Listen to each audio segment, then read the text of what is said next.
Yo, what up gamers, I'm Vipardark, and today we're going to be doing a VOD review on one of T1 Gumayusi's Caitlyn games.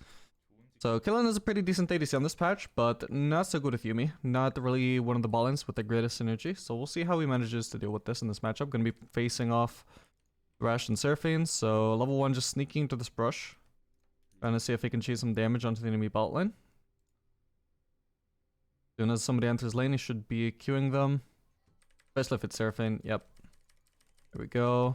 Thresh is a bit delayed, so he gets to just deal some extra damage to Seraphine there, and that's gonna be a kill thanks to Seraphine. It's flashing too late. You may be able to get off the ignite, gonna be enough to get the kill. So he's running the lethal tempo here. I don't think lethal tempo is really as good as fleet footwork on Caitlyn, but it's definitely an option. Especially if you're... Okay, so he has a headshot stack there and he wants to use it on Thresh, but you can see that he's not willing to use it while Thresh is directly walking towards him. And that is because mid-auto animation, Thresh would be able to catch up to him and actually hit him with the flay. So what he wants to do is he wants to wait until Thresh is actually backing off, because eventually he will have to, and actually hit the headshot on Thresh at a point when he's not directly walking towards Caitlyn, because then he won't be able to actually flay her. I'm gonna get ganked here.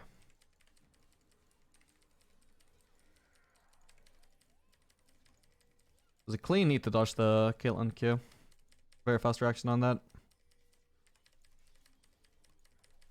So Yone comes in here and gonna be trying to put out some more damage onto Yone, who ends up going down. Onto Thresh. And Lily would also go down here, so really good start for the bot lane here. Gumayusi sitting on 2 assists, some extra kills for his teammates. Now gonna be looking to shove this in and probably just back. The Seraphine is pretty low, but at this point Gumayusi has a lot of gold to spend. And Thresh will be entering lane on full HP, full mana, so don't want to overstay here. Yep, just gonna directly back. No worth going for the plating either, it's full HP, just too tanky. Yuumi will hit the turret a little bit to stack some gold for his spot thieves, but ultimately just gonna back with Caitlyn. Okay, so he's going to be grabbing the Berserker's Greaves immediately. That's really good with Yuumi in particular. I don't know if that's his particular decision making for doing it in this particular game. But I do love the Berserker's Greaves rush with Yuumi, because the thing with Yuumi is that obviously her mobility is directly tied to your mobility. Yuumi is really good with high mobility champions for that reason. And for that reason, I also like to rush the tier 2 boots with Yuumi, because the faster you are, the faster Yuumi is. You know, you're not just worried about the safety of yourself. You're also worried about the safety of Yuumi. So the safer you are, the safer Yuumi is. And so I just feel like that really amplifies the value of tier 2 boots.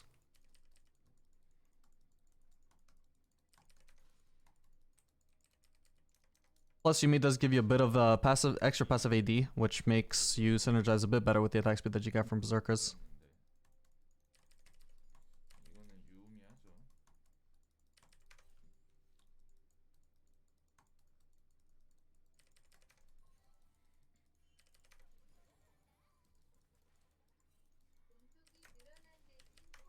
Yeah, the Armini doesn't have to be worried at all about the Thresh walking up the flay, because there's a massive wave anyway. If Thresh tries to walk up and flay, then he's just gonna take a really bad trade. And actually, it feels like he has enough room to play aggressively here that even if he gets hooked, as you can see, he just wins that trade. So long as he's not getting hooked under turret at any point, it doesn't seem like there's anything the enemy bot lane can do at this point to actually match the trades. So walking up really far to go aggressive here. Ooh, actually... weird flash there. Does get the Thresh kill, but like honestly, like with how good the trade went before when he got hooked, yeah, you wouldn't think he would care that much about getting hooked there. Not to mention the fact that he had net as well to dodge that with if he wanted to. Maybe he was just worried about getting played into the turret from that range, I'm not sure. Anyway, grabbing the double longsword here, the best thing you could afford with that gold. Wave state is going to be decent for him. Also, the enemy jacks had to use TP for that, so as far as things go, that's not really the worst way that could have played out. Also ends up getting a kill for Strobel.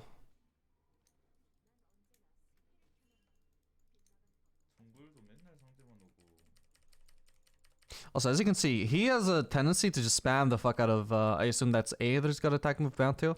Even when he's not auto-attacking, he's still just spamming the fuck out of A just to have a constant like visual reminder of what his range is, and that helps him play around this range. Like I know, like I have a pretty good idea of what my range is every time I'm playing a champion with high range or low range.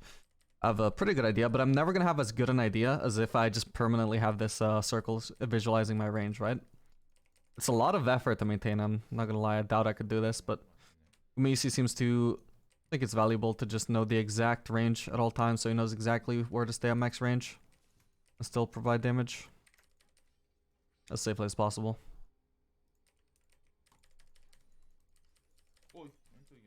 You're gonna get hooked here, but as you can see, he just continues going aggressive.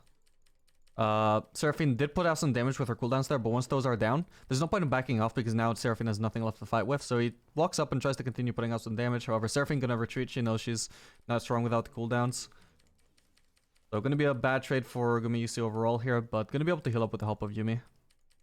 Still sitting with 2 cookies as well. So gonna look to shove out this wave, then can probably keep pushing or maybe look for some deeper vision, maybe get some vision in the tribe brush. At the moment, I don't see any sign of Nidalee. But nope, not going to choose to ward yet. Just going to continue pressuring.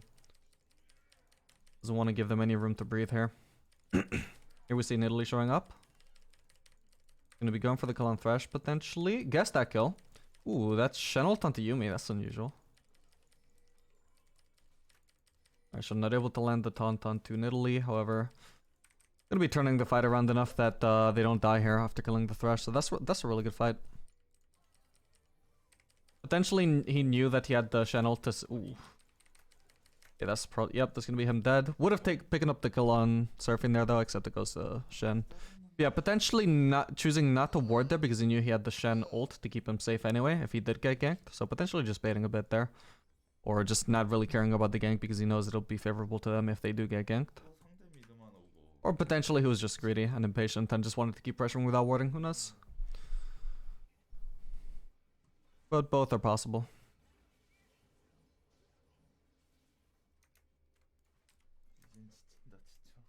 I'm gonna be grabbing the Noon Quiver and the pickaxe there. Should be headed into either a Kraken Slayer or a... Gale Force. I have to imagine it'll probably be the Gale Force. Very nice.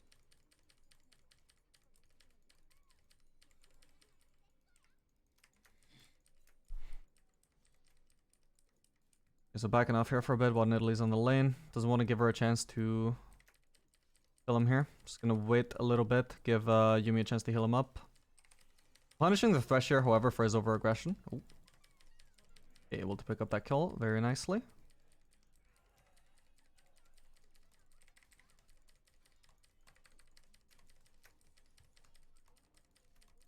It's complete unrelenting aggression here.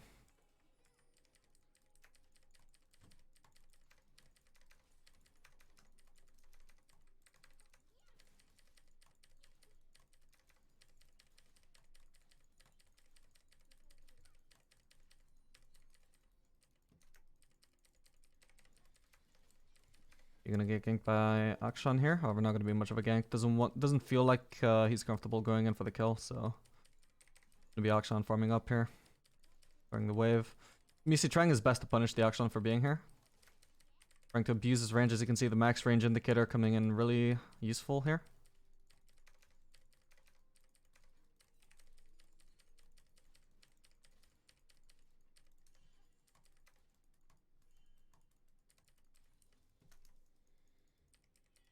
Okay, potentially gonna place a trap here to try and trap whoever TPs here.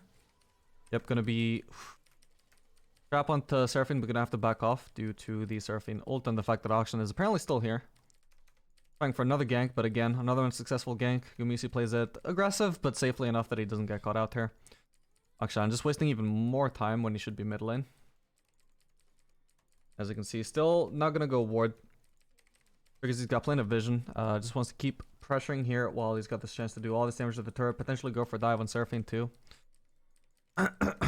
Not gonna hit the Q though, so not gonna be a kill opportunity.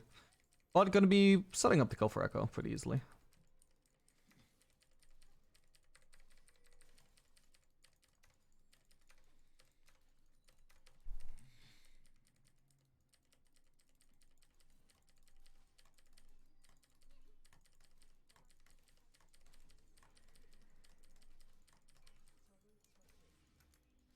Yep, so he's gonna choose to shove out one more wave here.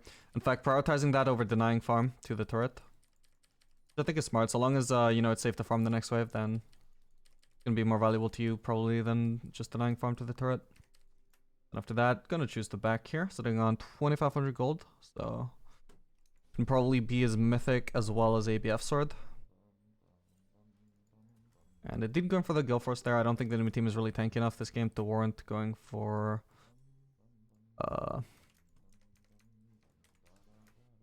Kraken Slayer. And actually going for the Fire Cannon before the Stormwizard. So gonna be going for the Zeal and Dagger instead. I was also considering a Collector there, but I agree that it's not quite as good on Caitlyn, although I do think your second item should be a more AD focused item. So either Collector or Stormwizard. I think you should be building Stormwizard second on Caitlyn. Then Fire Cannon is really good third or fourth, depending on whether you want DPS or poke.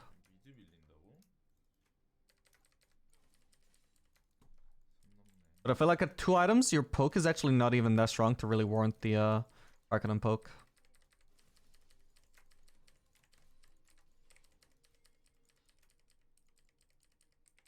Like if your autos don't hurt that much at this stage of the game, then there's no point in having extra range to land one auto. Ooh, waiting at the Jax E there before he uses his auto, but still gonna just go for the ult eventually anyway. But doesn't matter. Jax kill gets picked up by Echo. Obviously, swapping to the top lane here, since the platings are still up, and getting platings on top lane against the Jax here is much more easy than going mid and then just being on the center of the map where everybody can collapse on him when he's trying to get platings, because he can get ganked from both sides. On top lane, it's a lot safer to just push the turret. And he's going to be able to do just that, getting the turret almost immediately as soon as he revives. It's quick kill onto Jax, and then an immediate turret. Now going to be backing, spending all that 1,600 gold he's earned really quickly here. Especially because he got solo platings there on the solo turret. It was a lot of gold. So I'm going to be getting the Fire Cannon. Now his options are going to be between Infinity Edge, Lord Dominic's, or Stormwizard potentially. If you just... that's what I usually do on Caitlyn at this stage if I'm going for this build. And I just don't have enough gold for Infinity Edge. Like if I go for BF Sword, and then a Crit Cloak, and then on my next back I have enough for Stormwizard but not Infinity Edge, I would usually just go for Stormwizard there. It's not worth like delaying having a completed item just to get Infinity Edge a little bit later on. If you can get a completed item that early, then you may as well just go for that Stormwizard. But I can always go for the Infinity Edge if you back with enough gold for that too. So perfectly willing to hit the turret here even though Thresh is on the lane. Doesn't feel like there's any pressure or enough pressure on him by the enemy team to stop him hitting the turret here. Feels completely safe here.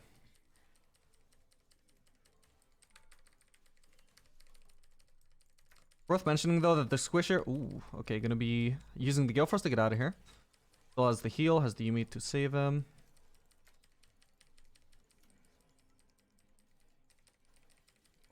Very nice.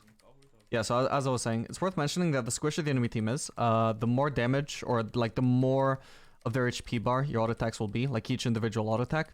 So if the enemy team is really squishy, then it would certainly make more sense to go Fire Cannon second than if they're a lot tankier. So the enemy team, the only like really tanky champions they have are Thresh and Jax, and neither of them are particularly tanky. So onto Nidalee, onto Seraphine, onto Akshan, all three are really squishy. And he's really ahead here especially, so his build is going to be like really accelerated, going to be doing a lot of damage. So it does certainly make more sense to go Fire Cannon second when you are ahead, this ahead at least. And we're going to be grabbing that BF sword.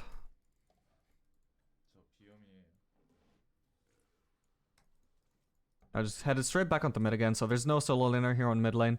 Yone is on the side lane, on top lane as it should be. Shen just doing the Drake right now, and will probably not head over to steal farm on mid lane.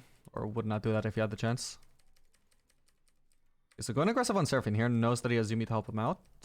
If it's gonna be the kill, oof, just barely not. But able to massively chunk her out and probably inconvenience Seraphine quite a bit. Actually placing his pink in the middle of the lane just to deny that ward. Interesting.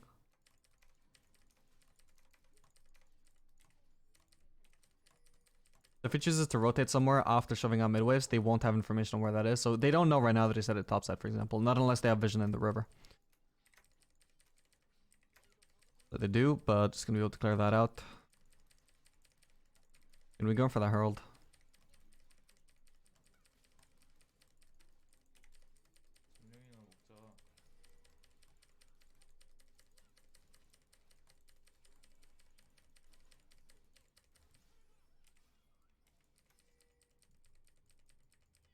And obviously, before the objective is even finished taking, it's obviously really free for his team, so doesn't stick around until the end of the objective. He immediately starts rotating mid the moment he needs to be there to catch all the farm. And now he sees there's a lot of people on bot lane, a lot of people on top lane, so just gonna immediately be pushing into the turret. Going aggressive on Seraphine here too, using the Gale Force to dodge away from the ultimate, from the charm, able to pick up the Seraphine kill thanks to that. A really good punish here. Now this mid lane turret is completely undefended. Going to be an easy turret takedown here if nobody else rotates to defend this. And it's going to be really hard. I mean, Jax just died top lane. We just saw 2 people bot. Only person I think that could show up here is like maybe Nidalee. I think that's the only person we haven't seen. But obviously it doesn't have too great wave clear. Or long range deterrence to force Gumayusi off the turret here.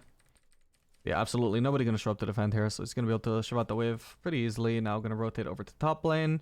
Maybe just wants to help Yone with the turret, but yeah, I was going to say next. Also, just checking the enemy camps. So check the wolves, no wolves up, no Gromp either, so just going to start backing instead. Since there's nothing to do on top lane. Wolves are spawning now, but it's not worth turning back here because he's kind of already missed his window to farm them when it was actually safe. At this point, he just needs to back. Would have been really good though if he could have just stepped into that topside jungle and just found every camp up though. That would have been a big influx of gold for him and a really big denial towards Nidalee. Just the enemy jungler really far behind if he can take every camp on one quadrant of the map.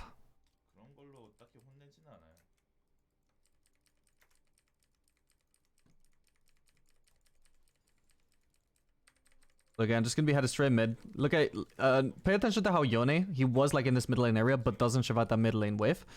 In your MMRs, usually this would not happen. The mid laner would go mid lane and take that mid lane farm.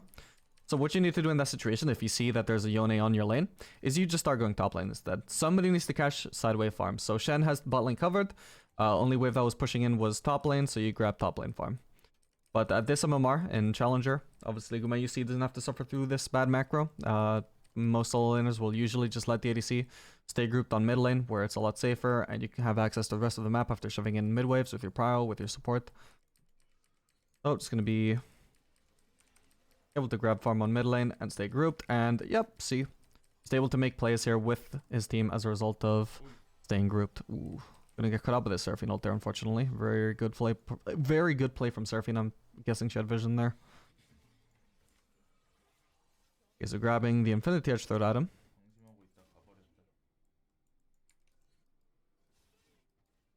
And also grabbing a Crit Cloak.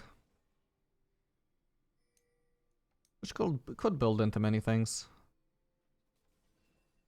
I would probably just go into Stormrazor here. I don't think they have enough armor to make Lord Dominic's worth it.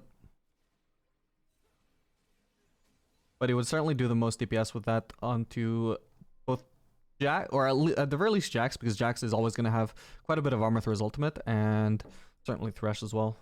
Will probably end up building quite a bit of armor.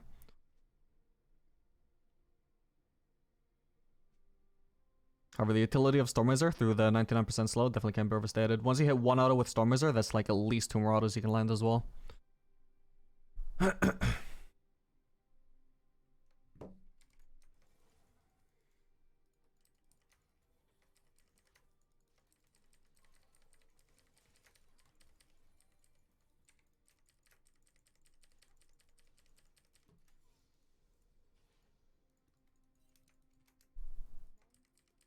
Okay, so here we have Yone actually going mid, but does he show up here and try and text the farm? No, he does not. Just, I think takes a ward or something on bot side. No, he's just hovering around mid. So as you can see, actually the bot lane wave, which is the wave that Yone would be taking, is not actually shoved onto their side of the map, so it would be a bit risky of Yone to just walk up there and start shoving. So instead he's just hovering around mid lane, just waiting for the opportune moment for the bot lane wave to actually be in a position where he should go and farm that. In the meantime, he's just staying grouped mid, not taxing farm, just staying out of sight, just being ready for a play, for like a counter play if the enemy team tries anything, or if there's any like pick to make. But because he's a solo laner who should generally be taking his farm from a side lane in the mid to late game, just completely ignoring the mid lane farm and just leaving it to Caitlyn. Which is really nice. Obviously, as I mentioned, you don't get this kind of macro from your loyal teammates, almost never. So, like, generally, if you have to share farm with a solo laner, you know, you should just go on the side lane yourself. And ideally, you should have your support with you if you can get them to come with you so you're actually safe. And also, obviously, you have to wait until the wave is also actually, you know, pushed onto your side of the map. Make it even safer, and so there's even more waves to shove in. You're getting more value for your money whenever you're rotating over. Guess you're gonna be able to pick up a Baron there.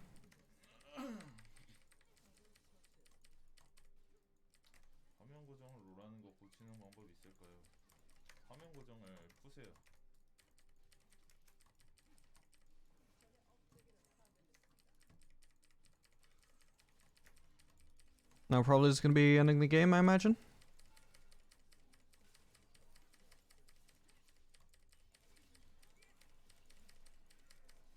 Certainly trying his best too.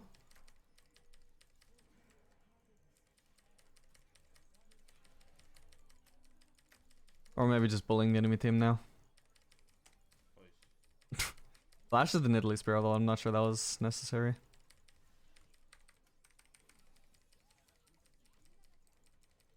Ooh, getting hit by a lot of skill shots there.